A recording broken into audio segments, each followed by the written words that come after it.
Assalamualaikum warahmatullahi wabarakatuh.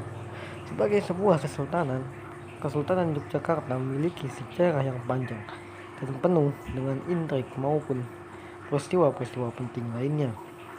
Dan tentu saja dengan tidak melupakan peristiwa yang terjadi pada tahun 1812 ini, di mana Keraton Yogyakarta dijarah habis-habisan oleh tentara Inggris. Dan peristiwa ini dikenal dengan nama peristiwa Geger Sepehi yang terjadi pada tahun 1800.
Peristiwa ini bermula saat Inggris mengambil alih kekuasaan di Indonesia, yang mana hal ini terjadi pada abad ke-19 Masehi, di mana kekuasaan di seluruh Hindia Belanda diakuisisi oleh pemerintah Inggris sebagai akibat dari bubarnya pemerintahan Hindia Belanda, terutama di daerah Yogyakarta.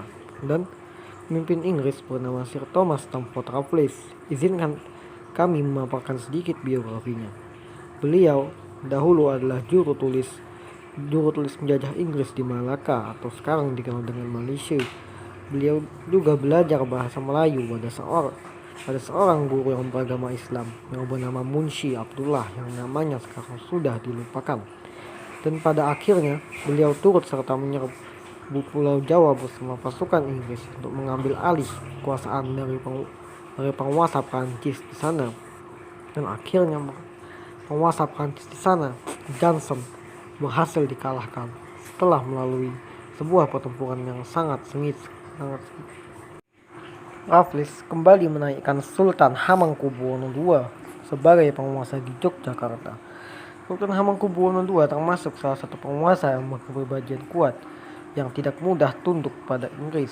Hal itu membuat Residen Inggris yang dikirim ke sana, yang bernama John Crawford, merasa tidak simpatik pada kekuatan Sultan. Dan Raffles sendiri merasakan sikap keras Sultan saat berkunjung ke daerah Keraton Jogja. Akhirnya pada tahun 1812 tentara Inggris memutuskan untuk menyerbu Keraton Yogyakarta. Tidak hanya itu, tentara Inggris tidak sendirian. Mereka juga dibantu sejumlah sekutu-sekutu lokal. Ya, tak lain adalah pasukan Jawa dari Pakualaman dan Mangkunegaran yang berkhianat pada mereka. Dan pasukan ini dipimpin oleh sejumlah panglima seperti Mangkunegara Kedua atau Pangeran Purwodono, kemudian Tan Jinsing, Kapiten Cina di Yogyakarta, dan terakhir Pangeran Pakualam Pertama atau dikenal dengan nama asli Natak. Singkat cerita, akhirnya Keraton Yogyakarta diserbu oleh bala tentara Inggris dan ditembaki meriam dari segala penjuru.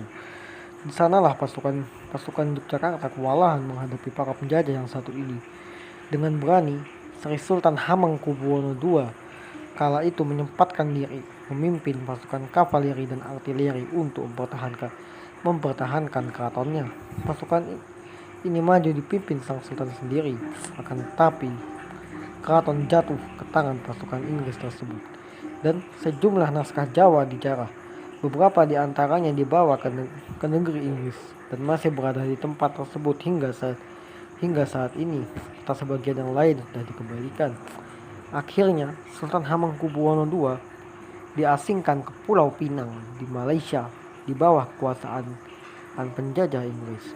Peristiwa ini menjadi titik balik yang sangat vital bagi Keraton Yogyakarta. Dan inilah titik balik sejarah. Dan ini juga lah yang nantinya menimbulkan perlawanan terhadap penjajah Eropa dari seorang pangeran yang gagah berani yang bernama Pangeran Diponegoro rahimahullah, yang kisahnya sudah kami bahas di konten sebelumnya. Sekian, wassalamualaikum.